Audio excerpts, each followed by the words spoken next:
څرنګه چې د ټول آسماني کتابونو خلاصه په قران مجید کې او د ټول قران مجید خلاصه په سوره فاتحه کې او د ټول سوره فاتحه خلاصه بسم الله الرحمن الرحیم کې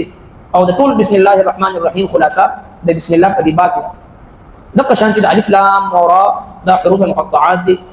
او د دې په معنا باندې الله تبارک وتعالى کوي تلك آیات الكتاب دا آیتونه د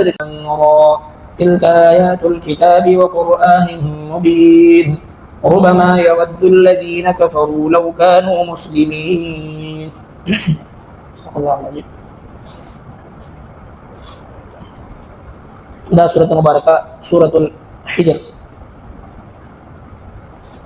حجر د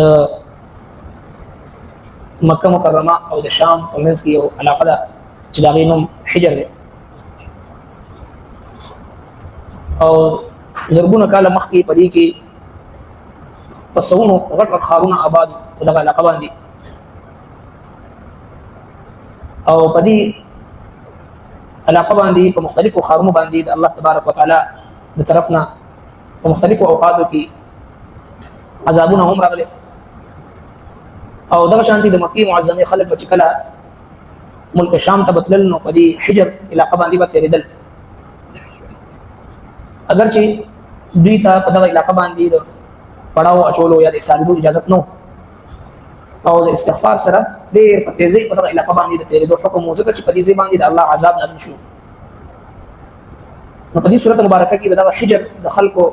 واقعه داسې مختصرا ذکر کېږي نو دې وجه نه دې صورت مبارکه نوم سورة الحجر دی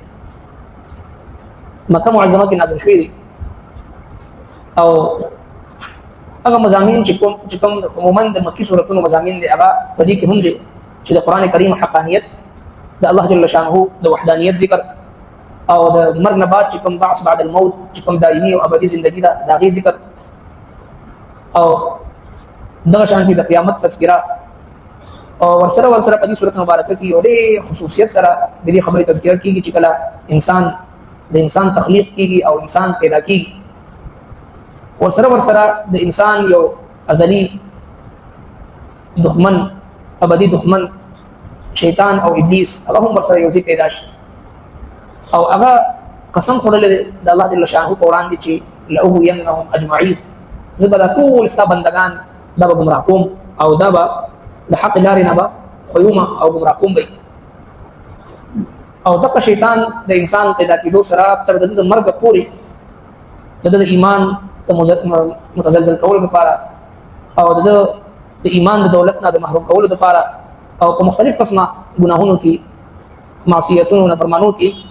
اخته کولو لپاره د پسې لګېدلې د دې تفصیل سره د دې ذکر کېږي چې د انسان تخلیق او پیدایش او بیا د شیطان کوششونه د آدم علیه السلام سره دغه واقعه هغه په دې سورته مبارکه کې ذکر کېږي او بیا چې کوم خلکو د شیطان ابلیس خبر منلې ده د هغوی هغه بدترین انجام او کوم خلکو د ابلیس او د شیطان مخالفت کړې ده د هغوی بهترین انجام هغه او د هغوی بهترین مقام چې کوم خلکو د خپل نفس سره مجاهده کړې ده خپل نفس سره جهاد کړی دی خپل نفس او شیطان مغلوب کړی دی او په خپل ځان باندې د زهد او د تقوا او د پرهیزګارۍ غلبه ساتلې ده د شیطان د پیروکارۍ نه د اتباع نه ځان بچ کړی دی د هغوی مقام په جنت کې د هغوی مرتبه د هغوی فضایل هغه هم په دې صورت مبارکه کې هغه ذکر کېږي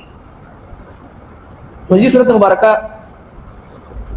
ابتداء حروف مقطعات کی مقطعات او معنا د قطعه یعنی بل لیکل کېږي د حروف مقطعات